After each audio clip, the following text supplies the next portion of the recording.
Radio Caracas Televisión presenta Primer Plano con el doctor Marcel Granier.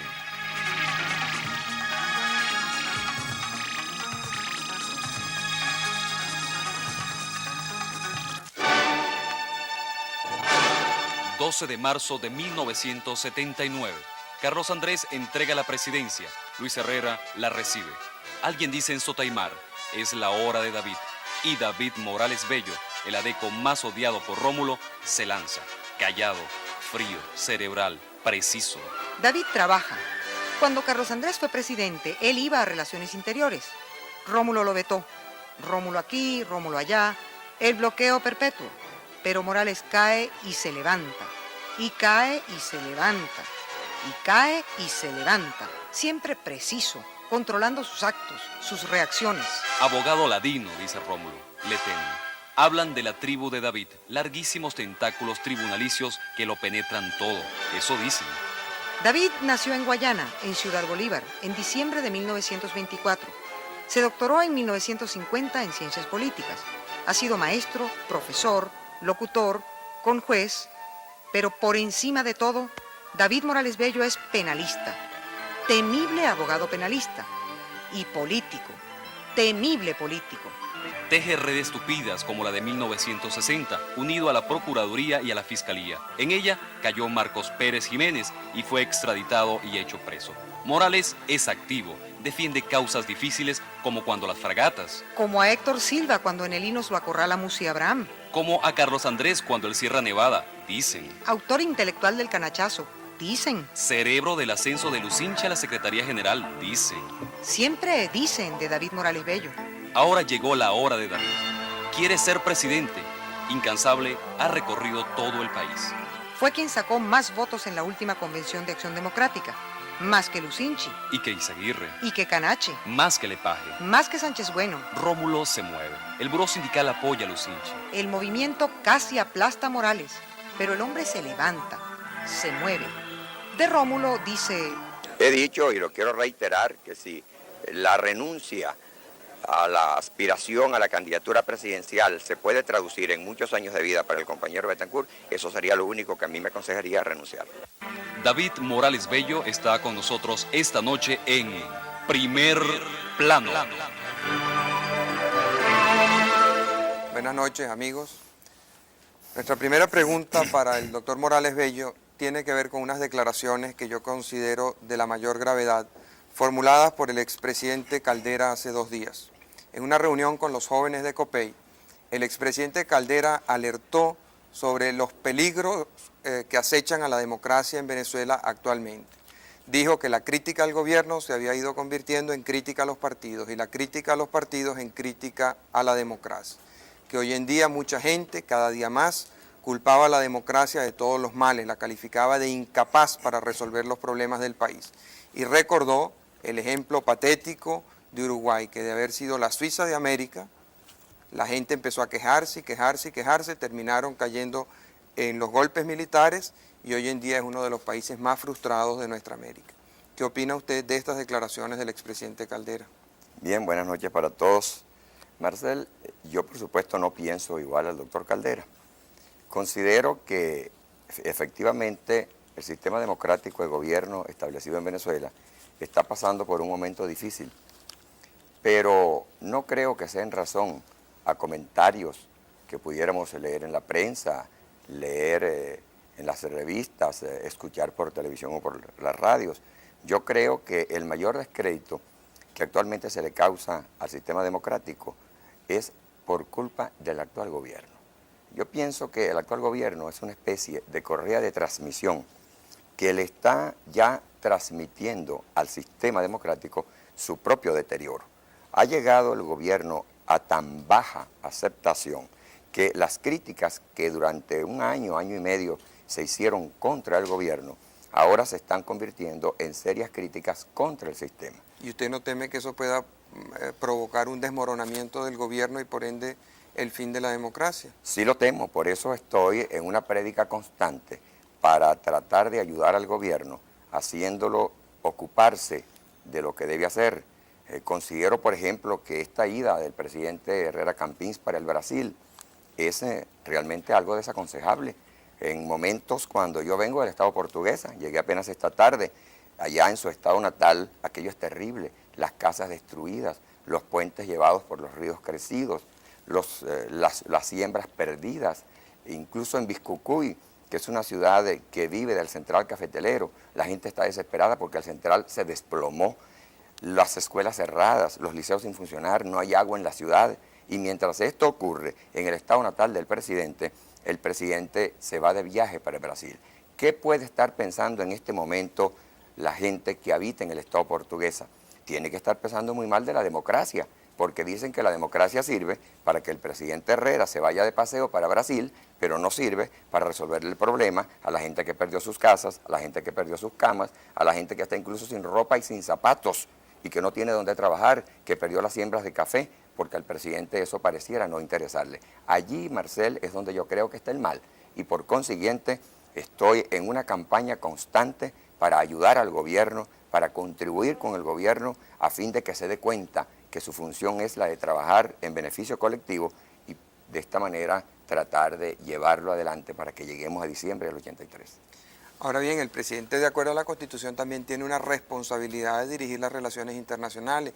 Venezuela, por el petróleo y por su propia importancia financiera, política, social en el mundo, tiene que estar pendiente de lo que ocurre a su alrededor, y más en el caso de Brasil, que es un país tan grande, tan importante y del que se dice que tiene tantas ambiciones geopolíticas, como las llaman ahora. Es cierto, pero hay un orden de prioridades conforme al cual hay que saber gobernar.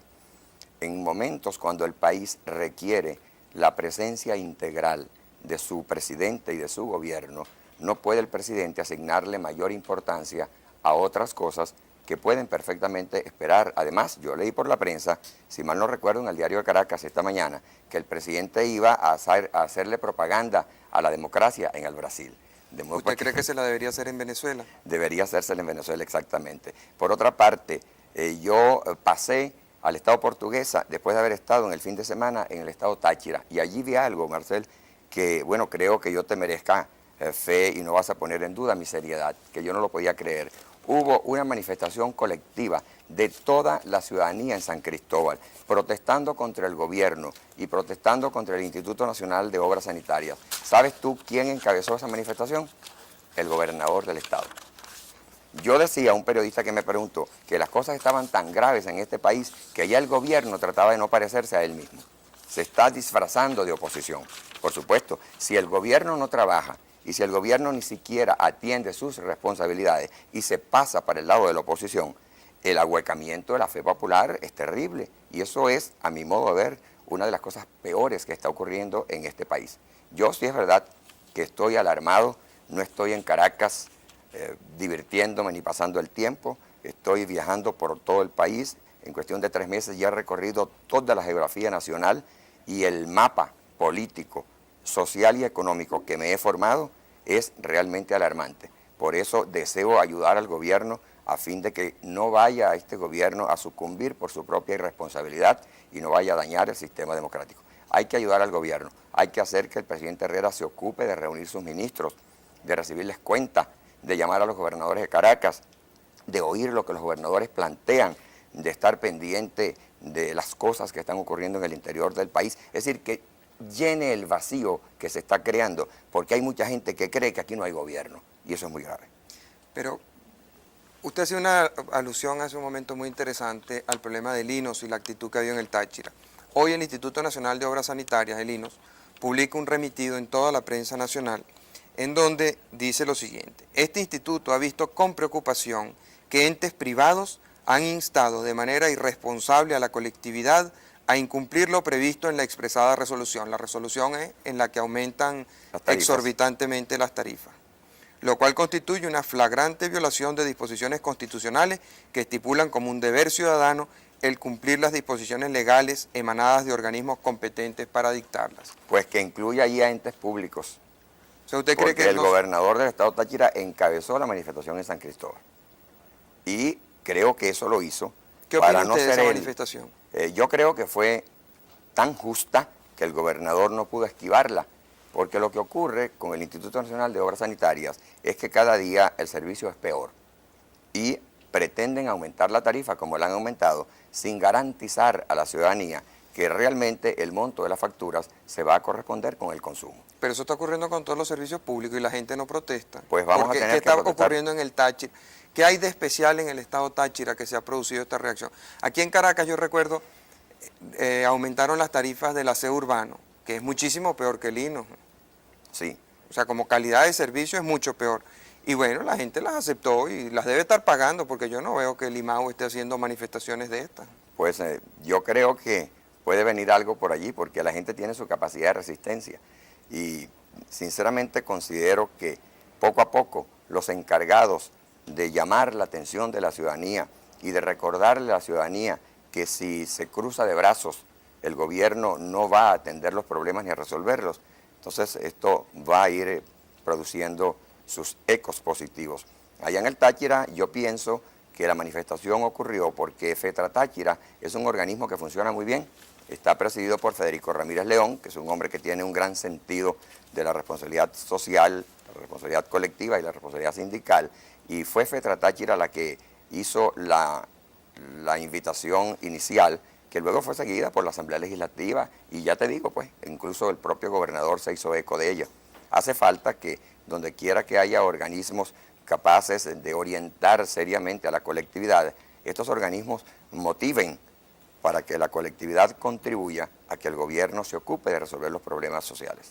Vamos a cumplir unos compromisos. Al regreso quisiera que usted nos ampliara unas declaraciones que dio en estos días, donde dice que la oposición debe actuar con más energía y que la culpa de muchos de los problemas que están sucediendo en el país actualmente se deben a la debilidad y a la poca consistencia que la oposición ha tenido. También quisiera su opinión acerca de si es constitucional o no la restricción que el Buró Sindical de Acción Democrática le ha impuesto al doctor Jaime Lucinchi para apoyar su candidatura presidencial. ¿Cómo no? Ya Con mucho regresamos.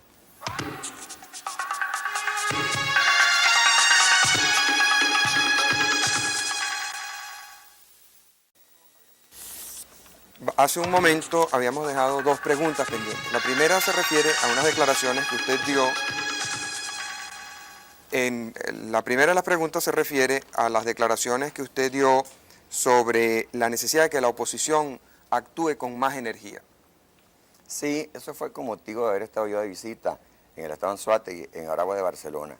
Allí me encontré con que un puesto de salud que había sido construido por el presidente Carlos Andrés Pérez en la administración anterior, se había degradado ahora a la condición de dispensario, y para no surtirlo con los equipos necesarios para hospitalización y tratamiento de enfermos, se le colocaron unos bancos, un escritorio y una silla, se colocó allí una enfermera y se dijo que ahora ya no sería puesto de salud, sino un mero dispensario. Encontré con que el pueblo estaba realmente disgustado y triste, deprimido. Yo les dije que me parecía que esa no tenía que ser la conducta ante un acto tan irresponsable del gobierno, que ellos tenían el derecho a pedir que ese puesto de salud se dotara con los equipos suficientes y necesarios para servir la atención de la salud del pueblo, y que por consiguiente ellos debían ser más enérgicos, más activos, más dinámicos en el ejercicio del derecho a ser oposición. Hablé concretamente con los dirigentes de Acción Democrática y les dije que debían comenzar gradualmente a hacer sentir su voz de protesta, primero ante el Consejo Municipal, luego ante la Asamblea Legislativa, después ante el gobernador, y así ir enfatizando sus protestas, porque de lo contrario, las cosas por dejadez iban a caer en un momento dado en el terreno en que el gobierno las hiciera por mayor facilismo. En ese sentido, usted le atribuye mucha importancia entonces a lo que está ocurriendo en el Táchira con las tarifas de Linos. Sí, y por eso pongo como ejemplo lo que ha hecho FETRA Táchira, presidido por un dirigente que tiene mucho sentido de la responsabilidad colectiva, como Federico Ramírez León. Si FETRA Táchira no toma la iniciativa de sacar esta manifestación a la calle para protestar contra la elevación del servicio de Linos, al mismo tiempo que, por supuesto, el suministro de agua es pésimo en San Cristóbal, porque el acueducto regional que el presidente Carlos Andrés Pérez también construyó para el estado Táchira, hasta ahora no ha sido finalizado por el gobierno actual, pues entonces quizás no hubiese pasado absolutamente nada. La iniciativa de FETRA Táchira fue lo que dio lugar a esta estupenda manifestación que al gobernador no le quedó otro camino que encabezar. ¿Usted cree que eso contribuye, ayuda a la democracia o la perjudica? La ayuda. En el caso en que estamos viviendo en Venezuela, la ayuda mucho, porque el escepticismo es una derivación del ahuecamiento de la fe popular en el sistema democrático. Ahora, no se corre el riesgo de que la gente empiece a querer hacerse justicia por sí mismo. O sea, el hombre que sale a la calle y para llegar de una esquina a otra tiene que sortear 17 huecos, un autobús echando una humareda espantosa, una cola de tráfico, en fin, toda la pésima gama de servicios por la que va pasando una persona desde que sale de su casa hasta que llega a su oficina, desde que llega a su casa hasta que se acuesta a dormir, etcétera. Llega un momento que la gente se va irritando de tal manera que puede caer en la tentación de querer hacerse justicia por sí mismo, y eso desvirtuaría la democracia. Visto en ese sentido, sí, Marcel, pero yo lo veo con sentido positivo. Pienso que si a esta gente se la deja únicamente con esta carga negativa, podría reaccionar de esa manera, pero si la oposición asiste a los gobernados y les indica el camino de la acción que deben realizar para de esta manera obligar al gobierno a cumplir con su deber, a ocuparse de las necesidades colectivas, no creo que el gobierno se niegue rotundamente a hacerlo, y entonces se va a provocar una reacción del gobierno que no importa que vaya a resolver los problemas, porque yo no creo que el mejor negocio político para la oposición sea permitir que el gobierno abandone a la colectividad y que el país se llegue hasta diciembre del 83 en un estado de deterioro terrible e inaguantable. ¿Usted cree que el servicio de agua es bueno o es malo en el país? Es muy malo. ¿El servicio eléctrico? El servicio eléctrico es mejor. El servicio... Porque tú bien sabes que en parte lo surte Cadafe, allí es muy malo. Yo estaba ayer en Biscucuy y cada momento se iba la luz. Sin embargo, en otros sitios donde el servicio se alterna porque se surte en forma mixta, allí la empresa privada sí surte un buen servicio. ¿El servicio de recoger la basura es bueno o es malo? Es malo. Ahora, ¿qué pasaría? Salvo en Maracaibo, donde justamente se le ha dado la concesión a 2 empresas particulares que se están encargando de hacer la limpieza de la ciudad. Y las 2 últimas veces que he ido a Maracaibo me ha llamado mucho la atención de que la ciudad está limpia. Perdón, porque tenemos se está que haciendo buen interrumpir, servicio. doctor, porque nos están anunciando, la cadena que habían anunciado que era a las 10 de la noche va a ser ahora. Me van a perdonar, amigos, el programa continuará después de la cadena, que durará solamente 6 minutos, según nos informa el Ministerio de Información y Turismo. Es una cadena sobre el importante viaje que el presidente de la República realiza al Brasil.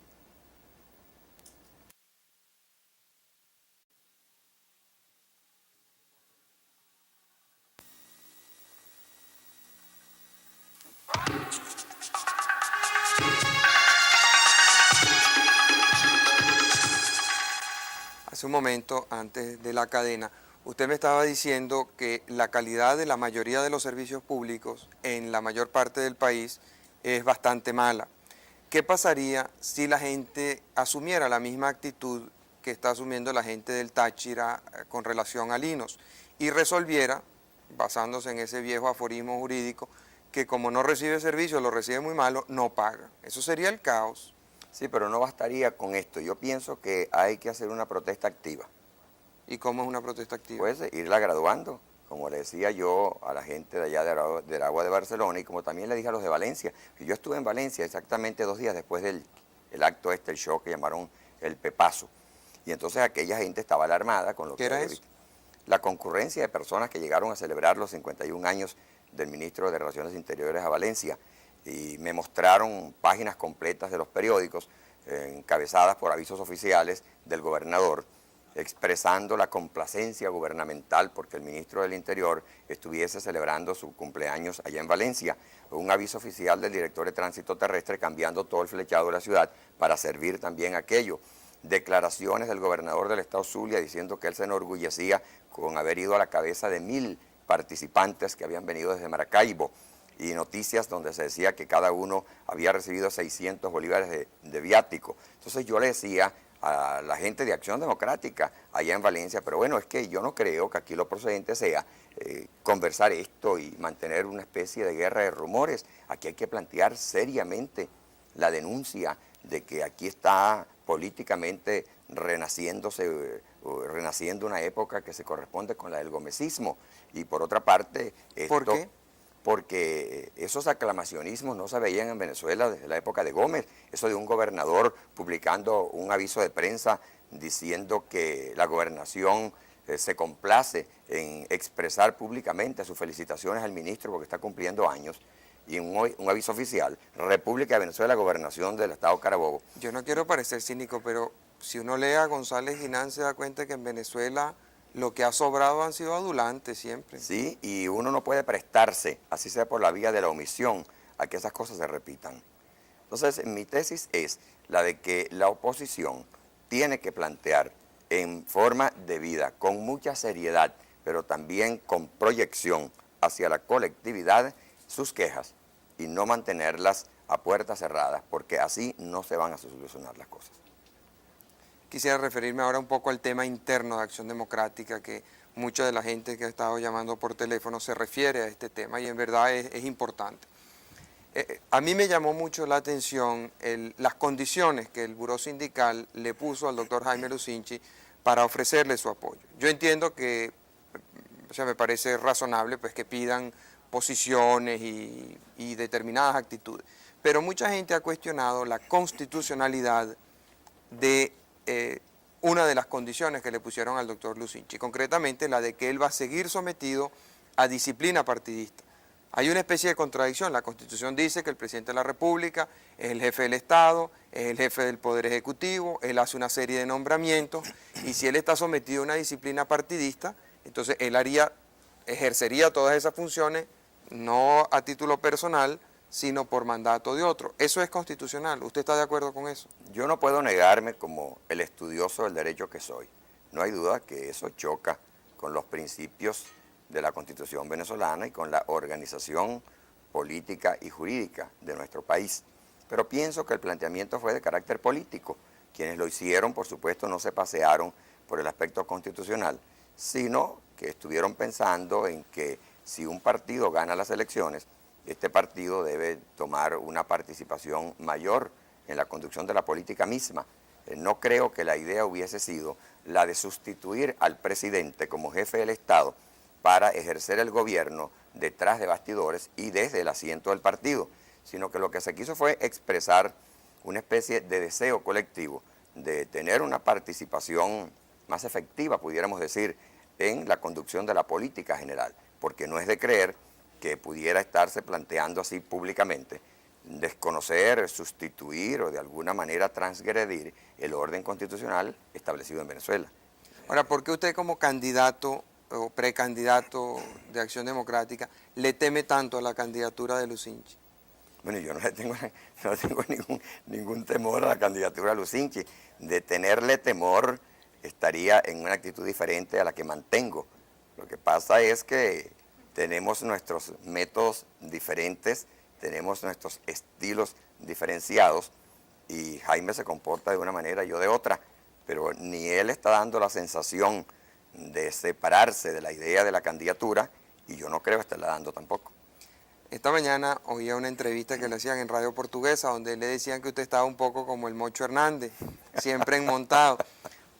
Yo, por supuesto, no tengo que recordarle que el Mocho Hernández nunca llegó al poder, aunque lo tuvo cerca varias veces. Es cierto, sí, yo fui a un programa muy interesante esta mañana por Radio Portugués y entre las críticas que escuché estuvo esa, la de que yo me la pasaba en el monte como el Mocho Hernández. No me la paso en el monte, yo me la paso en Venezuela. Venezuela no es Caracas. En Caracas están quienes muchas veces manipulan la cosa política, se reúnen en conciliábulos, componen, descomponen, echan a perder y le hacen muchas cosas al mundo. Pero en Venezuela se ha despertado un sentimiento nacional muy interesante.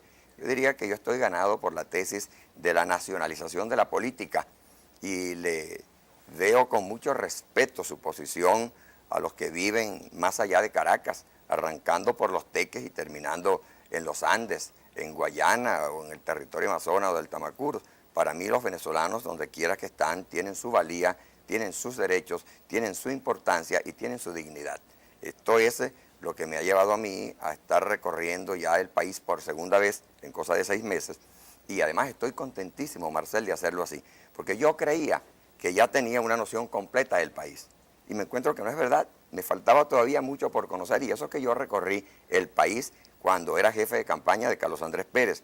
lo volví a recorrer cuando le estaba haciendo campaña a Jaime Lucinchi para que fuera el candidato presidencial nuestro en las elecciones anteriores. Luego lo recorrí por tercera vez cuando le hice campaña a Jaime para que fuera el secretario general del partido. Y en este nuevo recorrido, que ya lo llevo por segunda vez, me encuentro con que hay una cantidad de cosas interesantísimas que existen en la provincia y que la gente en Caracas o se olvida de ellas o las ve con cierta indolencia. No, pues que yo estoy así como muy satisfecho de mi noción actualizada de la Venezuela del momento, y por lo demás creo que estoy demostrándole a todos los venezolanos que los considero importantes por igual. Esta mañana, leyendo el diario, vi que hoy era el día de San Lorenzo. Me acordé de la oportunidad en que lo conocí usted, que fue durante la campaña electoral que llevó a la presidencia a Carlos Andrés Pérez. En esos días, el Partido Social Cristiano Copey había puesto en el aire una cuña alusiva al porteñazo. La estrategia electoral de Copey era recordar que Carlos Andrés había tenido un pasado violento, por así decirlo, y que había participado en ese tipo de acontecimientos.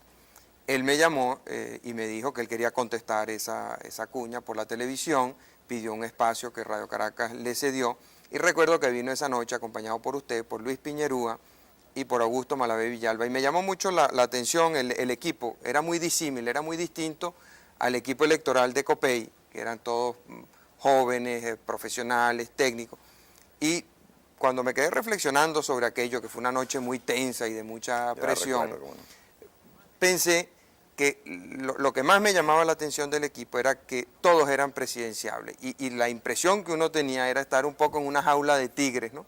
Donde había unos que estaban ayudando a Carlos Andrés, pero en el fondo todos tenían la misma aspiración. Usted fue muy leal y muy consecuente con Carlos Andrés Pérez. ¿Por qué el presidente Pérez no se ha pronunciado más claro con respecto a usted? Yo pienso que el presidente Carlos Andrés Pérez tiene que ser muy cuidadoso en cuanto a sus movimientos y a sus pronunciamientos. No considero que a él le corresponda hacer pronunciamientos acerca de quienes aspiramos a la candidatura presidencial de Acción Democrática. Por supuesto, no estoy de acuerdo con Carlos Andrés cuando dice que él no hace pronunciamientos porque los que aparecemos como aspirantes a la candidatura somos exactamente iguales en cuanto a la amistad con él. Yo no participo de esa idea. Participo de la idea conforme a la cual él, como expresidente, está colocado en una posición de mucha jerarquía que él debe saber mantener. Si él baja a donde estamos todos los días en la lucha por el esclarecimiento de las cosas y por la obtención de posiciones en buena lid, entonces ya él no podrá ser la instancia superior, y creo que eso realmente a todos nos interesa cuidar.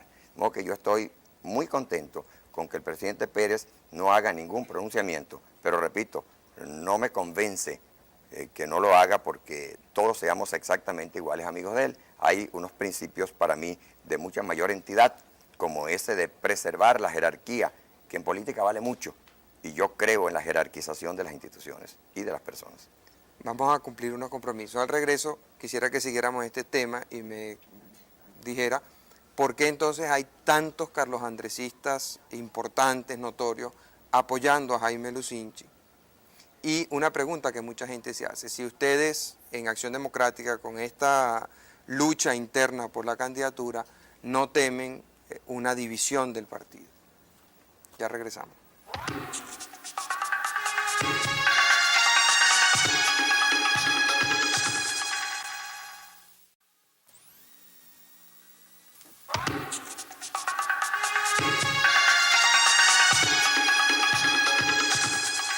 Hace un momento habíamos dejado dos preguntas pendientes. La primera, ¿por qué hay tantos Carlos Andresistas importantes apoyando a Lucinchi?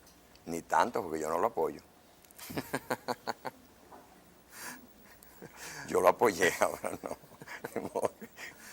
no. No, es que eso de Carlos Andresista, Marcel, es una frase con la cual se juega mucho. En Acción Democrática, por supuesto que hay siempre las excepciones que confirman la regla, pero Carlos Andrés Pérez es un líder muy importante en el país y por lo mismo lo es en Acción Democrática. Yo, como ya te acabo de decir, pues estoy recorriendo todo el país, y ahora en esta visita que acabo de hacer al Estado Portuguesa, mira, yo hice mitines en Acarigua, en Turén, en Guanare, en Guanarito, en Biscucuy, en Chabasquén, en todas partes encontré un fervor por el presidente Carlos Andrés Pérez. Así es un fervor lo que existe. Y por supuesto, decir que alguien apoya una posición y alguien apoya otra y que lo hace por Carlos Andresista o que no lo hace por Carlos Andresista, no es... Si Carlos Andrés Pérez le pidiera que retirara su candidatura, ¿usted la retiraría? Nunca lo haría. ¿Qué lo haría retirar la candidatura? Por ahora pienso que nada existe que me pueda hacer retirar la candidatura por cuanto eso no me pertenece a mí. Mi candidatura presidencial es la espontaneidad de muchísima gente que se ha hecho objetiva y que yo tengo la obligación de respetar. ¿Por qué? Es cuestión de dignidad. ¿Por qué? Porque uno no puede trabajar en sentido político y en el momento de ser distinguido, como me está ocurriendo a mí con el señalamiento presidencial, decir que no y echarse para atrás. Pienso que hay que ser respetuoso de la opinión ajena, tanto cuando es adversa como cuando es favorable. En este caso yo soy respetuoso de la opinión ajena que me favorece. En ese sentido, lo más justo desde su punto de vista sería que la elección del candidato se hiciera en la misma forma que se hizo en las elecciones pasadas. Sí, yo pienso que las elecciones de base son las que realmente se compadecen con la aplicación de los principios democráticos que nosotros le hemos enseñado al país a querer. Pero el cogollito Adeco no quiere eso. No, hay circunstancias que aconsejan que ahora no se aplique la elección de base. Por esto yo estoy totalmente de acuerdo y así lo manifesté en el seno de la Comisión de Reforma Estatutaria, que apliquemos la tesis de los colegios electorales. Esto le va a permitir a un grupo de 10.000, 12.000 adecos en todo el país participar en la escogencia del candidato presidencial. Y es muy importante porque allí van a estar presentes no solamente los miembros del Comité Ejecutivo Seccional en cada seccional, sino también los delegados a la Convención Seccional, los delegados a la Convención Distrital, los miembros de los burós, los dirigentes que dirigen los departamentos, los miembros de los comités ejecutivos municipales. Hay una concurrencia. Están los diputados a la Asamblea Legislativa, los concejales, los diputados al Congreso, los senadores al Congreso.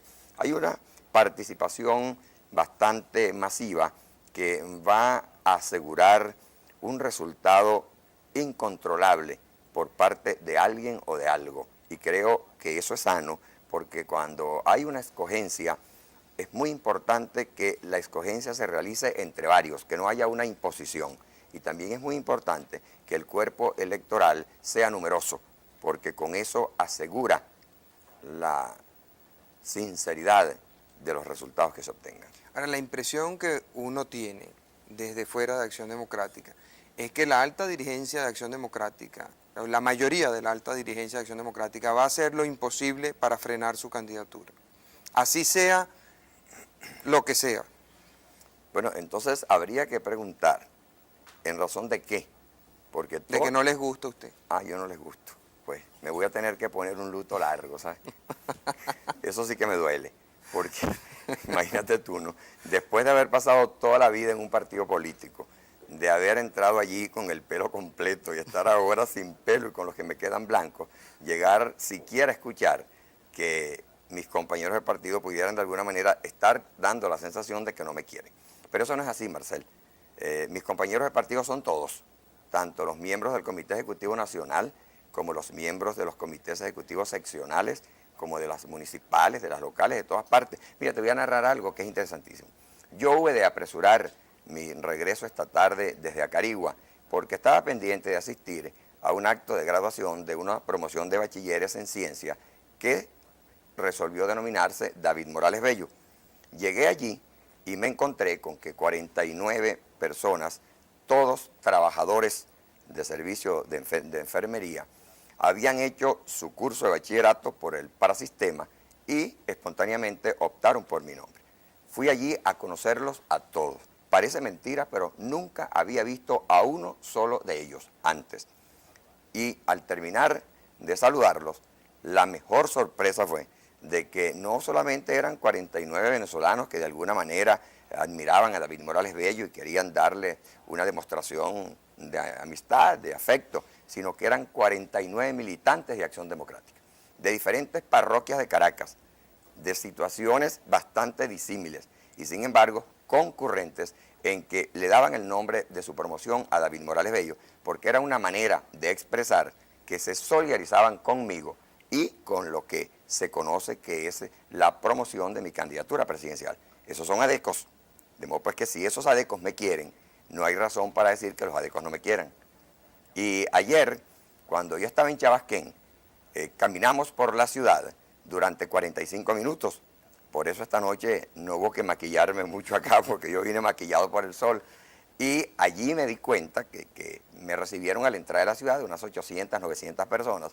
Y después de caminar durante hora y media, no había menos de 1.500 personas detrás de mí caminando por la ciudad. Esos eran adecos. Esos adecos no hay duda de que me tienen algún cariñito. Pero lo mismo pasó con Prieto. El pueblo adeco, la base adeca, evidentemente apoyaba a Prieto, pero la dirigencia no lo apoyaba. Y bueno, llegaron hasta el caso de una división que les costó las elecciones. Sí, por lo pero menos ese es el análisis. al doctor Prieto, lamentablemente, le falló la fibra adeca. Y en el momento más importante de su vida política, esa falla significó que llegara a decir que él nunca había sido adeco. ¿Por Yo qué dice estoy usted que seguro- lamentablemente? ¿Usted hubiera querido que él fuera el candidato? No, yo hubiese querido que él se quedara en Acción Democrática. Fíjate, yo lo sigo llamando Maestro Prieto, porque yo me acostumbré en Acción Democrática a llamarlo Maestro Prieto. Yo estoy absolutamente seguro de que a mí jamás me fallará la fibra adeca. Yo soy, he sido y voy a ser adeco toda mi vida. Y nada hará que eso cambie en mí, que se debilite y que pierda importancia.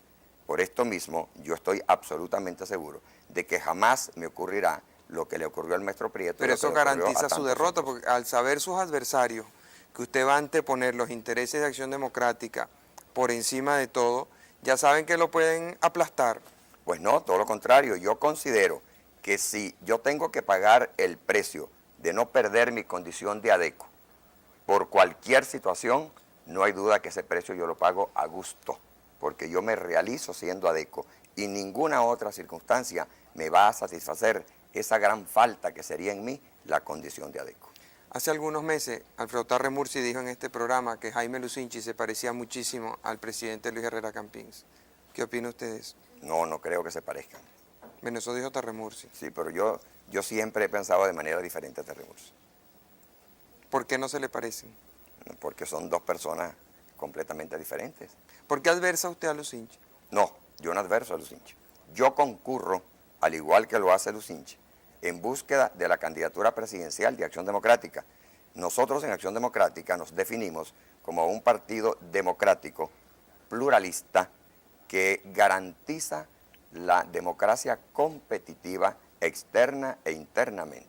Por esto mismo, Jaime Lucinchi y yo estamos ayudando a Acción Democrática para que la escogencia de nuestro candidato presidencial no es que no se vaya a producir en razón de la dedocracia, ni siquiera de la manocracia, sino que sea una democracia competitiva mediante una actuación que a ninguno de nosotros le deje duda respecto a la sinceridad de los resultados electorales internos que determinen la escogencia.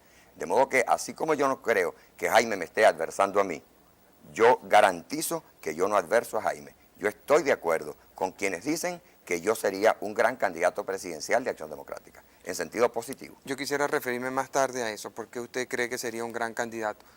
Pero quisiera insistir un poquito en el tema de Lucinchi. ¿Por qué a usted le preocupa entonces, si tiene tan buena opinión de Lucinchi, que él sea secretario general y a la vez precandidato? Por eso mismo, porque tengo una gran opinión de él y yo quiero que Jaime sea consecuente con él mismo. No hace mucho tiempo Jaime mantenía una posición, que yo por supuesto compartí siempre con él, defensiva de que la renovación en Acción Democrática tenía que llevarnos a sustituir unas prácticas y unos procedimientos que no eran aconsejables y que por consiguiente eso de que un secretario general se valiera de su posición o diera la sensación de estarse valiendo de su posición para hacerse de otras posiciones, no era recomendable y que por consiguiente debíamos tratar de que esas cosas desaparecieran del partido. Resulta pues que ahora yo sigo sosteniendo esa misma tesis, sigo creyendo en la renovación, pero veo que Jaime no piensa de la misma manera. Entonces es simplemente hacerle un llamado para que se concilie consigo mismo, porque es muy interesante que él mantenga su propia identidad. Vamos a cumplir unos compromisos. Al regreso quisiera que usted ampliara un poco lo que dijo hace un momento, de que usted sería un gran candidato presidencial de Acción Democrática. ¿Por qué lo cree? ¿qué le aportaría usted al país que no le aportarían otros candidatos? Ya volvemos.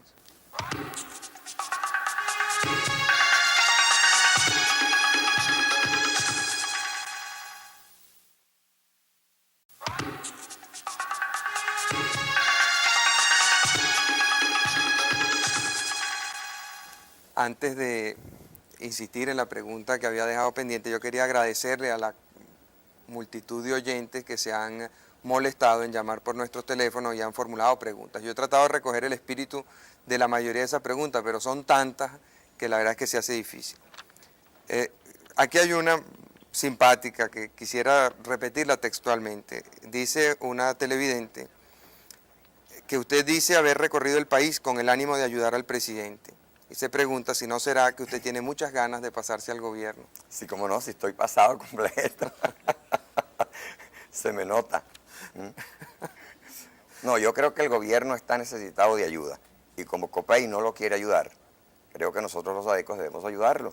Y por eso estoy tratando... ¿Por qué dice usted que COPEI no lo quiere ayudar? Yo veo a COPEI muy preocupado ahorita con la situación. Está preocupado porque tenemos un mal gobierno, pero no se ocupa de ayudar al gobierno. Entonces yo creo que alguien tiene que ayudarlo, pues vamos a ayudarlo los ADECOS, porque hay que tratar por todos los medios de que lleguemos hasta diciembre del 83. ¿Qué piensa usted de esas pintas que han aparecido de golpe ya, golpe sí? Yo no pienso nada preocupante. No creo que esas pintas tumben al gobierno. Estas son cosas que se pueden hacer en una noche por parte de 2 o 3 personas que resuelvan hacerlas. Eso para mí no es significativo. Lo significativo, insisto en esto, es el acrecentamiento de un escepticismo colectivo que se deriva de la falta de rendimiento por parte del gobierno. Eso sí es grave. Pero cuando el gobierno estaba discutiendo el acuerdo con Colombia, empezaron a aparecer pintas en ese sentido. Y yo tengo la impresión de que esas pintas influyeron mucho en el resultado final de esas conversaciones. Bueno, porque eran pintas que efectivamente se conformaban con opiniones dentro y fuera del gobierno que estaban ejerciendo su influencia y su presión.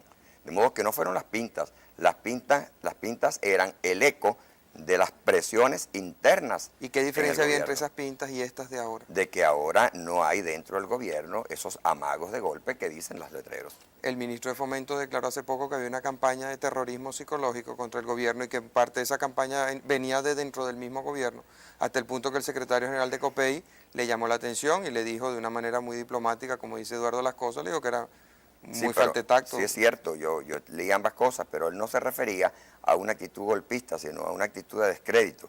Él decía, esto que yo acabo de decir hace un momento, que los copellanos no defendían suficientemente a su gobierno y que lo estaban dejando desacreditarse porque no salían a romperse el pecho por él. O sea, que en el fondo usted cree que el ministro de Fomento es un Morales bellista. Él está de acuerdo con su tesis. No, de ninguna manera. De que hay que defender al gobierno. De ninguna manera, no. Lo que pasa es que es un copellano que se queja de la falta de solidaridad de los otros copellanos. Yendo al tema de la pregunta que habíamos dejado pendiente, ¿por qué cree usted que sería un gran presidente? Pienso que para gobernar a Venezuela, después de este gobierno, hay que ser un buen trabajador, dinámico, activo, aliado con el tiempo para ganarle la pelea a este lastre que estamos arrastrando y vamos a continuar arrastrando durante el periodo actual. Creo igualmente que hay que tener imaginación a los efectos de no quedarse estancado ante los problemas y de buscar con prontitud soluciones aplicables a esos problemas. Además, creo que hay que ser muy sincero, exponerse incluso al odio de quienes se irritan porque se les diga la verdad y hablarle al país en términos de gran sinceridad. Yo creo que estoy en condiciones de hacer todo eso. Y además, yo tengo sentido de la autoridad. No soy autoritario, mucho menos autoritarista, pero sí tengo sentido de la autoridad.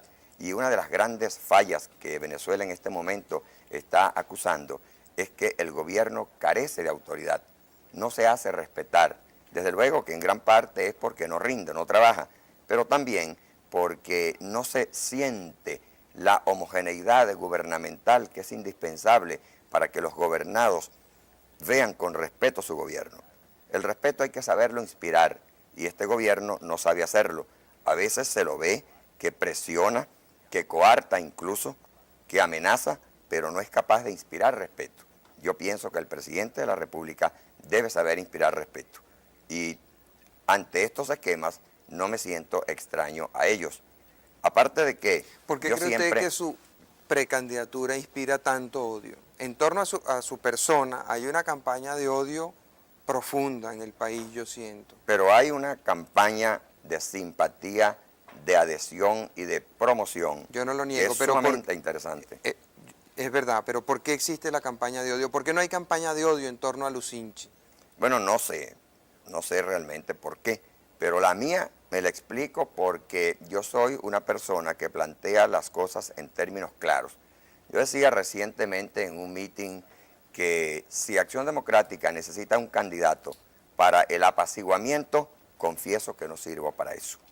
Ahora, si Acción Democrática necesita un candidato para luchar, para pelear, para saberse ganar los votos de 4,5 millones de jóvenes que van a votar por primera vez o votaron por primera vez en las pasadas elecciones, planteando tesis novedosas, interesantes y atractivas para la juventud, yo me siento en condiciones de hacer esto. Por supuesto, cuando se actúa en esta forma, cuando por sentido de responsabilidad se ha enfrentado uno a problemas muy serios, yo reconozco que me he enfrentado a problemas muy serios en este país, despierta odios y el rencor es lo que guardan entre pecho y espalda todos aquellos que en un momento dado se vieron enfrentados por alguien a quien no le perdonan haberlo hecho así. Yo he tenido por buena o por mala suerte que enfrentarme a muchas cosas, ninguna por mí mismo, por cierto, y en todas he salido airoso. Bueno, el triunfo se paga, el triunfo tiene un precio. Mi triunfo en las causas que yo he defendido. ¿Qué causas serían esas? ¿Qué causas cree usted que son las que han generado más odios a su persona? A mí me correspondió defender una gran causa histórica, la extradición del exdictador Marcos Pérez Jiménez. Y eso me generó tanto odio que en una entrevista que Rafael Poleo le hizo en Madrid al exdictador, le preguntó si usted sabe que le quedan 2 minutos de vida y le entregan un revólver con una cápsula para que usted mate a la persona que más odia, ¿a quién le daría muerte? Y el dictador, sin pensarlo, le dijo a Morales Bello. Si usted le hiciera la misma pregunta, ¿qué contestaría? Dejo el revólver sin disparar. Yo no creo que hay que matar a nadie, hay que convencer a la gente. Yo confío mucho en la capacidad persuasiva, creo tenerla, no necesito matar a nadie. ¿Qué otra causa cree que le ha generado odios? Cuando fue necesario defender la democracia en este país, porque la extrema izquierda pensó que estaban las condiciones dadas para levantarse en armas y acabar con la democracia, yo recibí grandes responsabilidades. A mí me correspondió ser el apoderado del gobierno del expresidente Rómulo Betancourt para solicitar ante la Corte Suprema de Justicia la ilegalización del PCB y del MIR. Y también fui el abogado que acusó ante los tribunales penales, civiles y militares a los ex parlamentarios que estaban alzados en armas contra el gobierno. También defendí en el Congreso la tesis del delito militar, que fue una tesis que cumplió un papel histórico en este país. Y por supuesto, esos enfrentamientos, eso lo sabe Carlos Andrés Pérez, hasta el punto de que él muy espontáneamente tomó ciertas previsiones porque supo que muchos atentados se prepararon contra mí y los atentados, por buena o mala suerte, no llegaron a su final, pero las tentativas las hubo. Usted Y que ha sido allí hay, por supuesto, un caudal de odios que sin duda alguna yo tengo que saber que existe. Y por otra parte, quienes en la lucha política han visto en mí un adversario frontal que no acepta contemporizaciones, quisieran por todos los medios contribuir con quienes manejan el odio para destruirme, porque de esta manera se ahorrarían unos cuantos inconvenientes. Ahora, en Acción Democrática hay mucha gente, yo se lo he oído por ejemplo a Manuel Peñalver, se lo he oído a Luis Piñerúa, que piensa que el próximo gobierno tiene que ser un gobierno que sume muchas voluntades. Si usted va a ser tan adeco, ¿cómo va a sumar todas esas voluntades? Sí, mira, fíjate bien, Marcelo, no es que yo hasta ahora no he dicho que yo todo esto lo he hecho por adeco, lo he hecho por sentido de responsabilidad y por demócrata integral. Ninguna de estas cosas las hice yo por adeco, en absoluto. Las hice por querer defender un sistema de organización política en el cual creo, porque yo creo en la vida en libertad y en el momento de tener que contribuir a la defensa, de acuerdo con mis conocimientos y mis aptitudes, no tuve reservas y me empleé a fondo. No creo entonces que se trate de podérseme achacar a mí una actitud de tipo sectaria, porque por el contrario, en cuanto a mi concepción política, en cuanto al ideario que me anima y que defiendo, yo me considero una persona amplia. Lo que ocurre es que soy muy definido y en mis actuaciones siempre lo hago con mucha sinceridad. Lamentablemente se nos ha terminado el tiempo. En el curso de esta campaña estoy seguro que tendremos oportunidad de volver a conversar. Sí, Marcel, muchas gracias. Yo espero que la campaña continúe, por supuesto, porque no espero que haya un corte en Providencia, ¿no? ¿Por qué hace esa referencia al corte? Bueno, porque hay algunas cosas que dan la impresión acerca de que lo que pudiera ser una campaña para la concurrencia competitiva pudiera terminar en un acomodo no competitivo. Yo aspiro que la concurrencia competitiva sea una realidad. ¿Usted estaría dispuesto a ir a un debate con Jaime Lucinchi? No creo que haga falta, ¿no? Jaime y yo no tenemos nada que esclarecer en público. Estamos de acuerdo en todo lo que se puede decir en público. O sea, ¿usted cree que eso es una decisión interna de los ADECOS? A la única cosa que yo no accedería sería venir a un debate televisado con Jaime Lucinchi. Yo estaría dispuesto a venir a un debate televisado con cualquier otra persona, con mis adversarios. Yo vendría a discutir por televisión con Rafael Caldera, con Montes de Oca, con Luis Herrera Campins, con Eduardo Fernández, con Pedro Pablo Aguilar, con algunos de ellos ya lo he hecho alguna vez, pero no creo que deba venir a discutir por televisión con mis compañeros de partido. Con mis compañeros de partido yo tengo cordialidad, confraternidad, amistad, muchas cosas en común y muchas cosas que conservar y recordar. No vendría jamás a un programa de televisión a discutir con mis compañeros. Muchas gracias, doctor Morales Bello.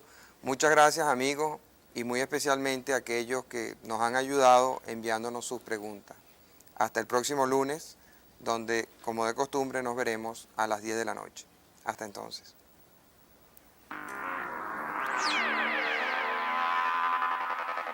Radio Caracas Televisión presentó